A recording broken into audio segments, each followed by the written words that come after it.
My first experience with flying was when I was a younger kid, probably around like 10 or so. We used to go to North Carolina to see my grandparents, and my mom and I, we would usually just take a plane. And I remember one time in particular, it was my 10th birthday, and my mom asked the pilot in the cockpit if I could see the cockpit. I wasn't expecting it, but he just asked, and he let me go into the cockpit. He sat me down in the chair and showed me all the throttles. He put his little captain hat on my head or whatnot, and it was just a great experience, man. It was one of my best birthdays, one of the things I just always remember. My friend Michael was like, hey, you know they have flight lessons here. I'm like, oh, really? I didn't know, and he was like, you want to fly? And I'm like, that'd be pretty cool. I remember looking over to my right side and realizing like, oh crap, like there's no one here next to me, so if I mess up or forget something, like, it's on me, you know? And like, it was scary, but it was exciting at the same time. And just going through, doing those landings and coming down, the feeling was so exciting, man. Like nothing beats that at all, bro. Like solo flying is one of the best flying experiences I've ever had, man. I enjoyed it the most. I remember when we walk around, we met the airport officer. His name was a guy named Harvey Roden. Really nice guy, really chill guy. Like I said, there's a family there. Like we all knew each other, and he saw what we were doing. He knows that we were like young guys. You know, like young black guys. You know, he was like, okay, cool. He would tell us about other events that happen at other airports, because he would also spend time at the surrounding airports in Jacksonville, and he let us know that there was an event where other black pilots would come out for a camp, and he wanted us to meet these guys. He was very adamant about us meeting these guys. I'm like, okay, cool. And I remember I went up there. I was kind of a little nervous. You didn't know what to expect, you know, and it was just really cool seeing other guys who look like me, who have already, I can say, made it in a position, who have careers in aviation, who are like full-on pilots, like military pilots, airline pilots, regional pilots of all sorts, you know, who are actually in the field doing it. And it was something great of just seeing that and being able to connect the dots, because in reality, it's not many of us there. Like, we don't exist. We're that unicorn in the room, you know? But the fact of seeing someone else who has done it and who's willing to teach you, and I can call them, like, and they understand the grind, you know? It's a grind, bro. It's not easy. It's not nothing that was just given to us. We had to work hard for it, bro.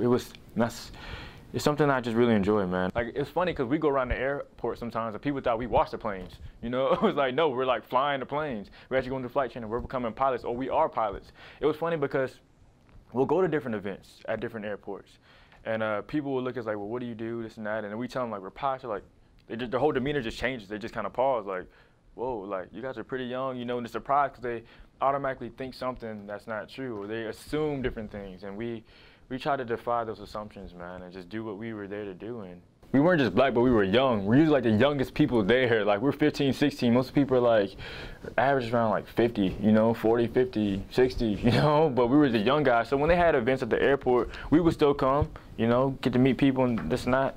But, you know, some people were a little bit standoffish. Some people weren't as quick to speak to you, or they'll kind of like look at you a little bit, or wonder who you are, or ask people questions. You could see it happening. Sometimes you get the random conversations where people incorporate race randomly that has nothing to do with anything. But it was, overall, the people that were there were so nice and loving and caring, man. Like, we didn't care about that. And we had a mission, we had a goal. So we weren't going to allow anyone to stand in between us accomplishing that goal. You know, like, we were there to get our license. We were there to become pilots, first and foremost. It wasn't a matter if you hated me or disliked me or whatnot. We did what we knew was right. We handled our business. We were very respectable. It was about how we carried ourselves. That's the biggest thing. I'll never forget, when we first started flying, Michael asked us aside, and he said, I want you guys to present yourself in a very mannerable way, so that way people are willing to accept you. You know, if I went out to the airport with my pants hanging down and looking a certain way, people automatically stereotype me and dismiss me and wouldn't even care about it. But I remember we would literally come to school and dress up. Like, we would come to school with like a nice dress shirt, clean, iron, tucked into our pants, nice khaki pants, nice shoes, not white socks with dress shoes, you know. I remember Michael did that one time, kind of funny. His dad got to him about that. But he was very stern about what we wore there, you know, because he didn't want us to be put into a box. You know, it's the biggest thing. And I remember that's something I always thought about in high school. I didn't want to be placed into a box. You know, I felt limitless. I was like, I can do whatever I want to do. If I set my mind to it, I can accomplish anything I want to. And I refuse to allow anyone to put me in a box and tell me what I can't do. And I still live my life that way. But I think that really helped break many doors, you know, racial doors, to where people weren't accepting to us. They were able to kind of connect and understand and respect us for what we were doing. They could see past our race and say, like, hey, these are really great guys. They're actually doing something with their lives, and I respect that. So race or not, you know, they're good quality people, and I help people open up to us, really. But I mean, it was every day you had to adapt a little bit. You know, everyone's different, different personalities, different types of people. But I mean, at the end of the day, we knew who we were, we knew what we were about, and we knew what we were there to accomplish. So we just made it happen.